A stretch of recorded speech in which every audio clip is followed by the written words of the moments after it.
The KVGC News Time is now 7 minutes after the hour.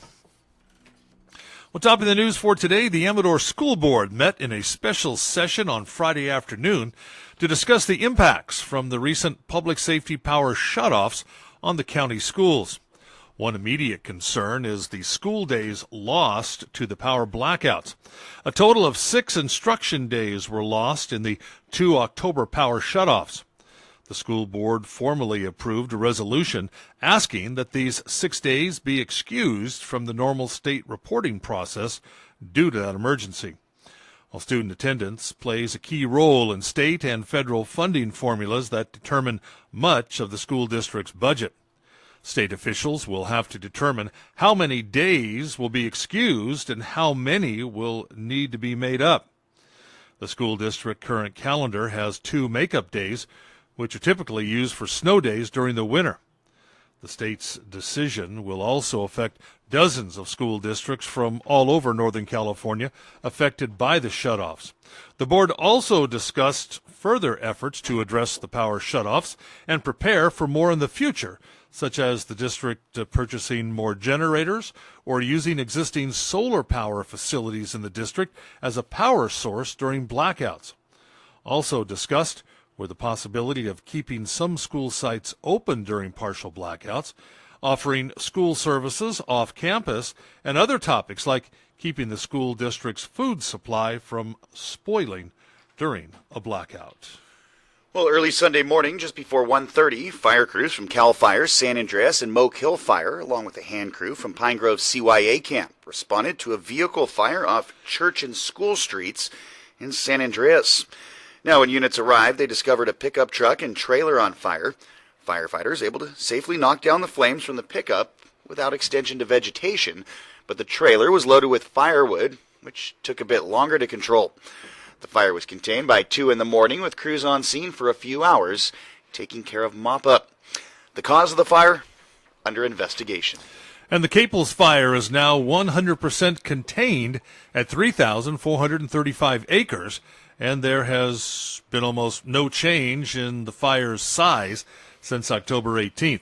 The extreme wind event on October 26th that prompted a public safety power shutoff was a good test of the containment lines. Now, the fire area will be closed to the public until spring due to the hazards of fire weakened and dead trees. Some of these will fall in the upcoming winter storms, which will reduce the risk to visitors when the trails reopen. And traces of smoke from interior burning will continue to be visible, but no additional fire growth is expected. Well, occasionally, the Calaveras Sheriff Office will feature a cold case from their files in hopes it possibly brings new info to light, which may help solve the case.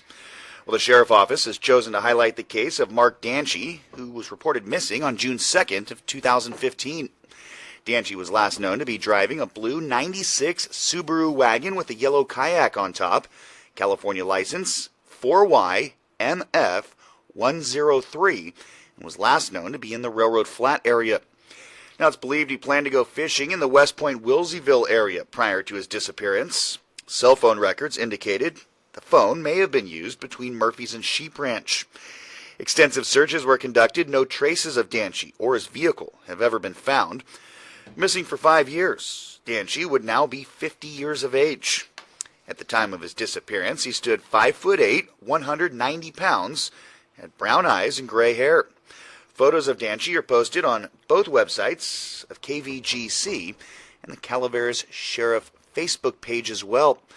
The Sheriff Office urges anyone with info concerning the whereabouts of Mark Danchi or any info regarding his disappearance to call the Investigation Division on their anonymous tip line, 754-6030. And quick correction, that was the Facebook pages, not the websites of KVGC and the Calaveras Sheriff Office. And the Calaveras County Chamber of Commerce is now accepting nominations for Community Recognition Awards. Award categories include Business of the Year, Small Business of the Year, Nonprofit of the Year, and Entrepreneur of the Year.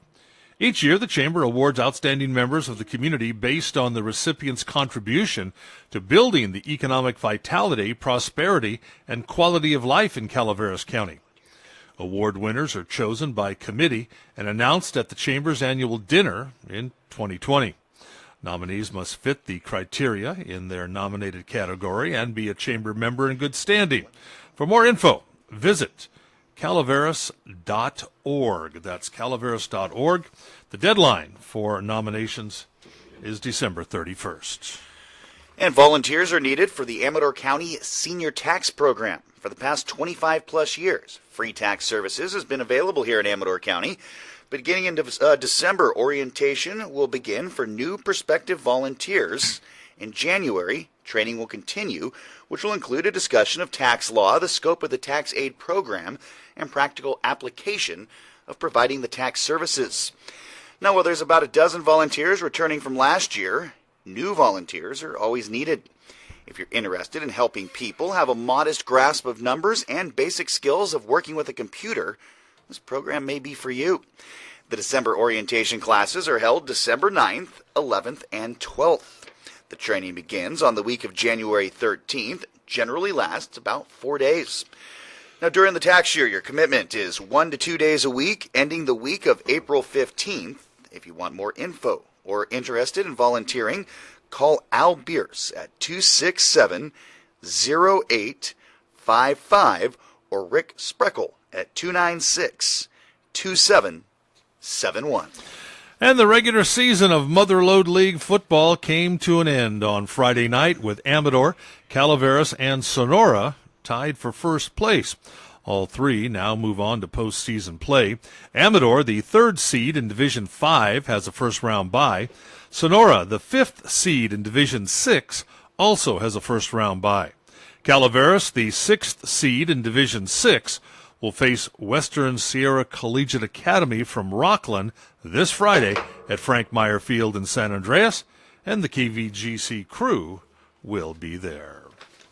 And that's a look at local news on a Gold Country Monday morning from the KVGC News Center. I'm JD. And I'm Jim Geedy reporting. Remember, for the latest news, traffic, and weather 24 hours a day, you can always visit our website at kvgcradio.com.